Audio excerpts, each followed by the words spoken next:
Continuing the conversation on work ethic and accountability, Richard Solomon joins us back here on the Now Morning Show in his capacity as Managing Director of Development Consulting Center Limited.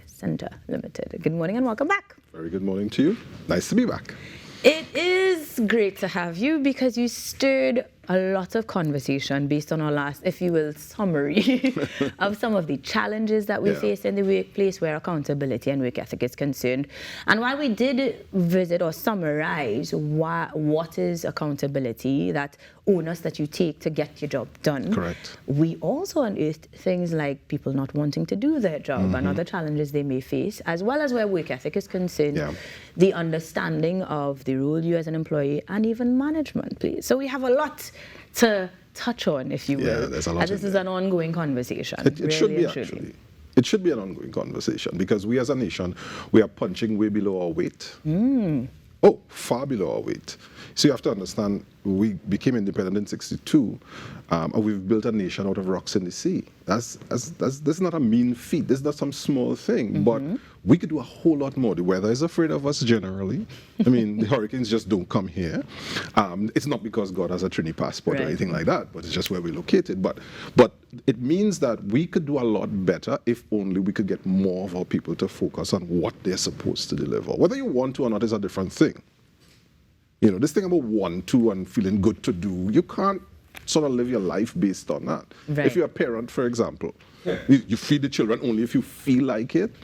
Well, my children wouldn't be adults today if that happened. You know? So if we use that, we could easily use it as a sort of metaphor for work and getting your work done. And of course, that brings in the issue of accountability. It does. And it was one of those topics that you touched on very briefly that ignited the room, really and truly. Because when you look at accountability, you put it very plainly. You are responsible for this job. You have to be spoken to as to why it's not done, why it is getting done, or how it is getting done. And it was one of the things you talked about being fundamentally problematic with doing business in Trinidad and Tobago when we talk about bureaucracy, corruption, and of course poor work ethic itself.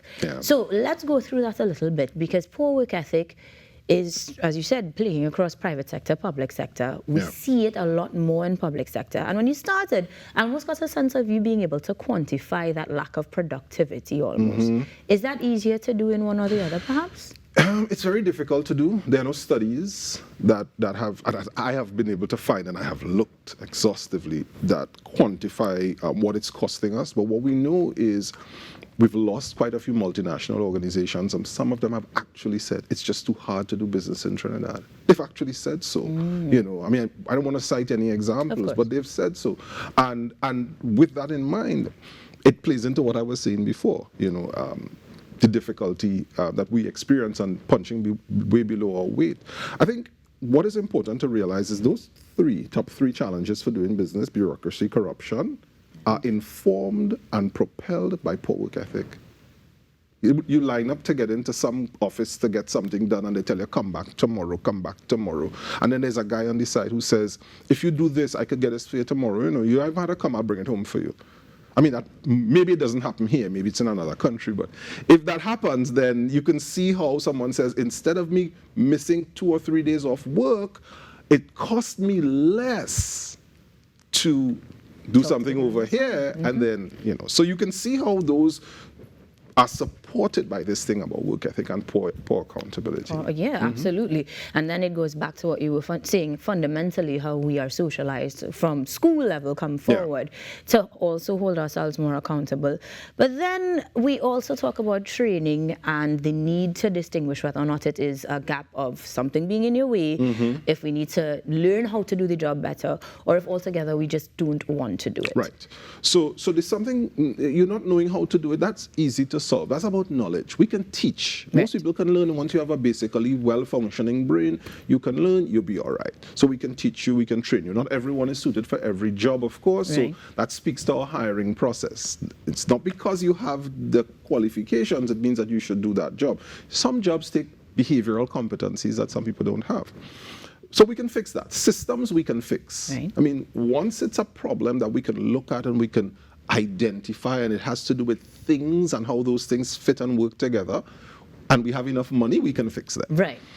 Those are usually not our challenges. I mean, Dr. Eric Williams famously said, money is no problem. It's just how to get all these bleep things working.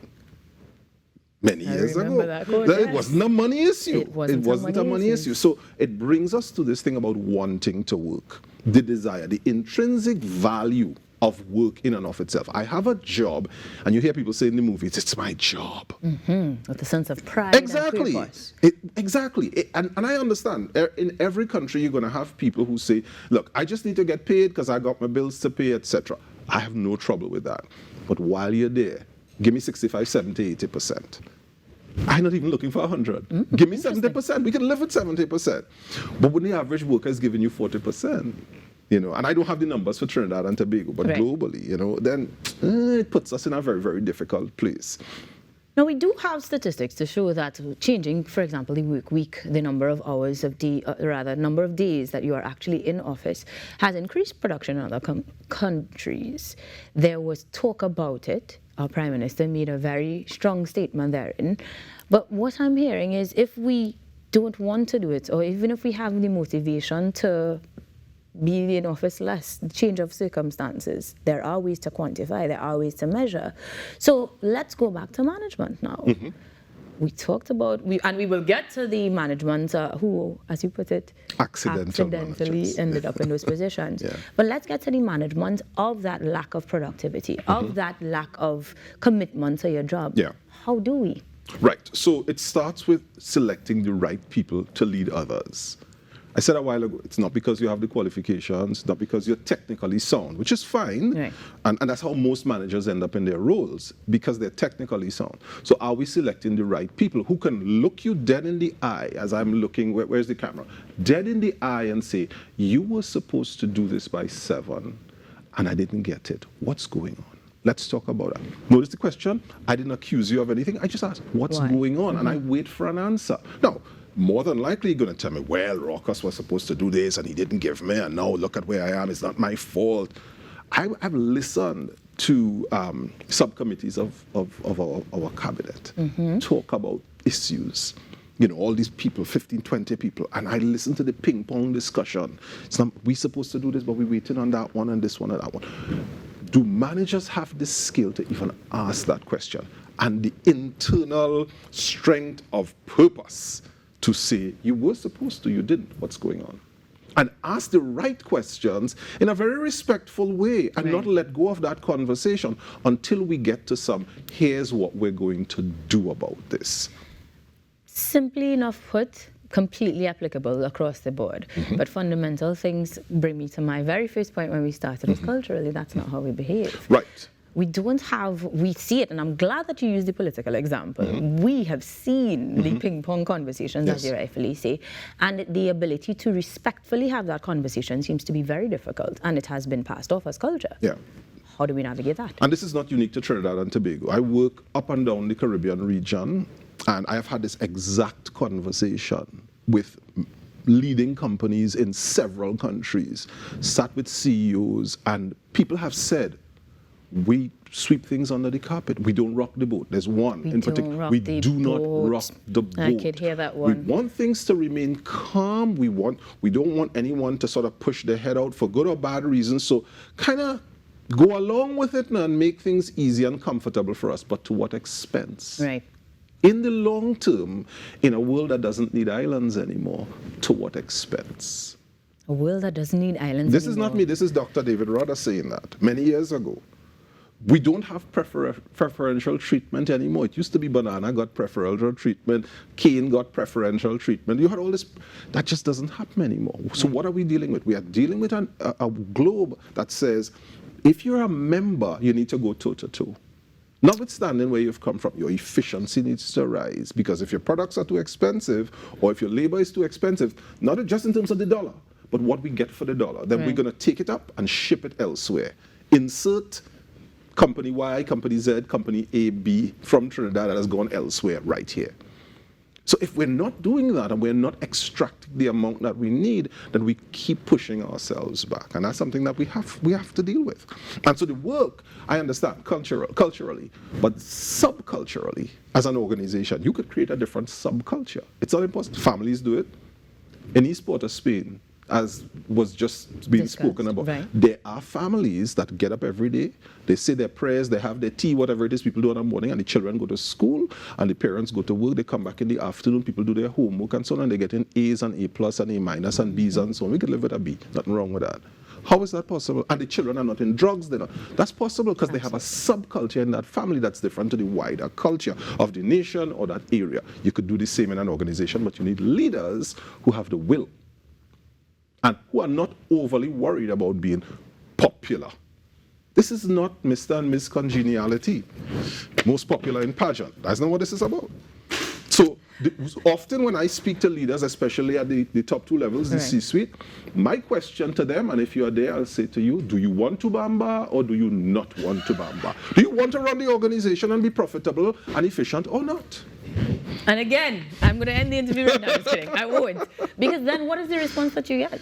Well, where is their accountability? so- Or what does that sound like? And that's good. That's very important. There's one organization we're doing some work with right now, and they're in deep trouble because the people at the very top of the organization, this is the board now, have not held certain people accountable. And therefore we're in the appeal court today because of it, because people are saying, well, no, it wasn't my fault, it was somebody else's fault, and so on. Right. We need people with backbone and spine and what do you call these things? Rib cage and all of that, so that they can be upright.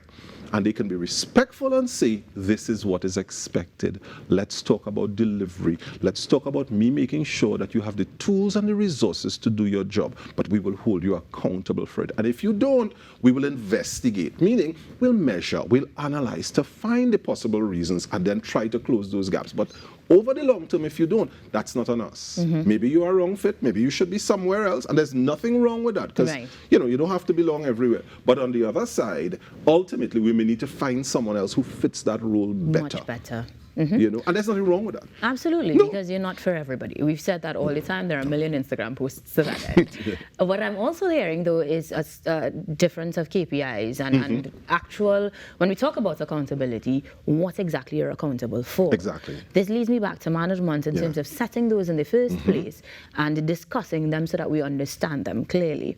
Now, as a nation, we don't set KPIs outright, like a coaching session per se. But what could that look like for us as a people? Vision 2020, it was the best effort we had. This is not political.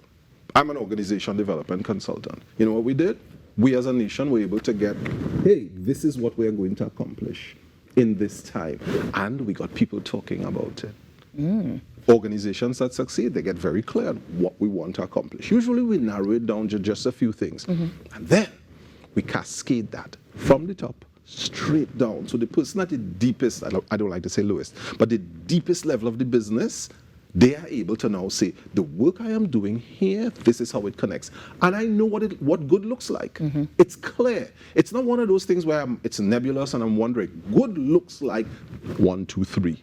And so if I'm not accomplishing that, then I know it, my supervisor knows it, and my supervisor or manager has the knowledge, the ability to come and have that conversation with me and close gaps along the way, not just every 6 months or every year. That doesn't help us. Well, I shouldn't say it doesn't help us. It doesn't help us sufficiently. Right. This isn't the end all be all. This isn't the only method that we use to do that. But again, some incredible gems this morning, because when we start this conversation, we continue to say that there's never enough time to explore it thoroughly. Yeah. I do want to make sure that this time around, Yes. persons are able to find out how we can find you Right. so that their organizations can be more specific in yes. their delivery. And as a consultant, that means that we do have a couple options. How do we find you, Mr. Solomon? Find me, Richard A. Solomon, at Richard A. Solomon on Instagram, Richard Solomon on Facebook, Richard Solomon on LinkedIn. Those are the easiest ways to get into contact with me. All right. And in terms of connecting with you again, I'm gonna hope that it happens a third time. Well, you said it the first time Only and it happened. because, exactly, fingers crossed. Only because, as you said, it's an ongoing conversation that we need to explore continuously, as we need to continuously approach the topic or the challenge of building better work ethic and accountability, not just in the workplace, but in the country. Oh, yeah. For sure. I thank you most genuinely, wholeheartedly, and hopefully look forward to a conversation where we delve deeper into the management perspective of things, how we can help our managers and our leaders lead us to glory, if you will, as we definitely could have that conversation as well. Richard Solomon, the Managing Director of Development Consulting Center Limited, here on the Now Morning Show, exploring work ethic and accountability, a conversation that continues. Probably not after these messages, but more does. So stick around, guys.